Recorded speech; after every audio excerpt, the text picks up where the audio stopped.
Fala galerinha, tudo bem com vocês? Esse é um caso clássico de óptica que você não pode ir para uma prova do ITA, do IME ou da UBF sem conhecer. Olha só, eu vou mover a lente e eu vou procurar a posição que eu posso colocar essa lente de forma que a imagem caia exatamente no anteparo, ou seja, que a imagem fique nítida lá no anteparo. Quantas posições são possíveis e como descobrir essas posições de maneira super rápida? Se você ficou curioso, acompanhe esse vídeo.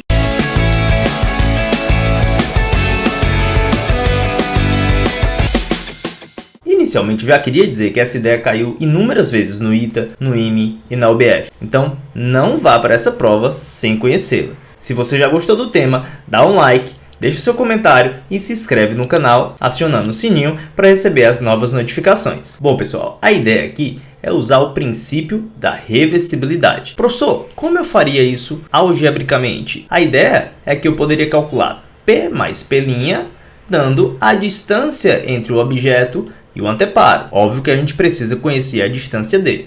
A outra equação seria a equação dos pontos conjugados. 1 sobre P mais 1 sobre P' igual a 1 sobre F. O que é que nós poderíamos fazer? Eu poderia escrever P' sendo D menos P e substituir aqui embaixo. Assim, eu vou encontrar uma equação do segundo grau e eu vou ter duas raízes. Bom, professor, mas e se o delta dessa equação for negativo? Primeiro vamos estudar isso. Desenvolvendo essa equação, nós vamos ter o seguinte. Tudo bem? Aplicando a distributiva, vamos seguir nossas contas. Lembrando, pessoal, que o foco deve ser conhecido e a distância entre o objeto e o anteparo também. Resolvendo a equação de segundo grau, nós vamos ter duas possíveis condições. A primeira posição é quando eu utilizar o sinal positivo e a segunda condição quando eu utilizar o sinal negativo. Bom, mas é interessante que este delta seja maior que zero. Para ter um significado físico, para que isso seja maior que zero, nós precisamos dizer que D é maior do que 4F.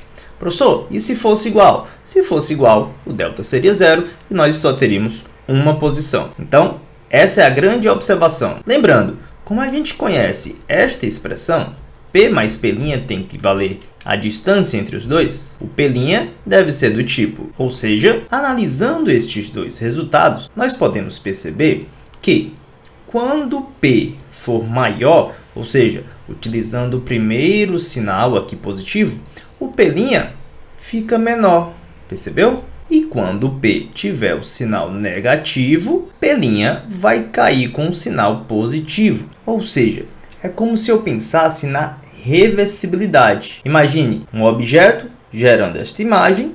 Se eu visualizar a reversibilidade dos raios, eu posso imaginar eles sendo comutados, ou seja, a imagem gerando aquele objeto. Deu para perceber? Vou tentar exemplificar melhor. Se a gente sabe que essa distância vale x, a distância entre o objeto e a lente, e esta distância vale y, qual é a outra posição que a lente pode se localizar, garantindo o fato que a imagem vai continuar caindo sobre o anteparo? Perceba, eu posso colocar a lente exatamente aqui, a uma distância y, e como x mais y vale d, a distância que a lente vai estar no anteparo vai ser x.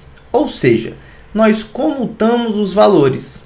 Bom, isso é muito fácil observar, tendo a ideia de reversibilidade na cabeça. Perceba que se 1 sobre f é igual a 1 sobre x mais 1 sobre y, e x mais y é igual a d, se eu comutar o x com y, ou seja, dizer que agora x vale y e y vale x, aqui a comutação também não vai alterar a minha equação. Sendo assim, basta inverter as posições do objeto e da imagem que você já tem a segunda configuração. Para ficar mais claro ainda, imagina que no primeiro caso, o meu x vale 2 metros e a minha distância total vale 3 metros. É óbvio que o meu y precisa valer 1. Bom, e qual é a outra posição que eu vou colocar a partir do objeto para que eu garanta que a imagem continue caindo sobre o anteparo?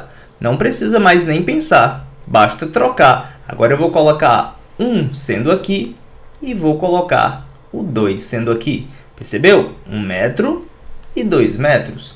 Você não precisa mais pensar. Quando você se deparar com problemas desse tipo, basta lembrar da reversibilidade. Ou seja, é como se esse cara agora se comportasse como objeto gerando esta imagem. Um objeto que estava a 2 metros gerando uma imagem que estava a 1 metro. Então você pode fazer essa jogada muito rápido em prova. Professor, e qual dos dois casos vai me fornecer o maior tamanho da imagem?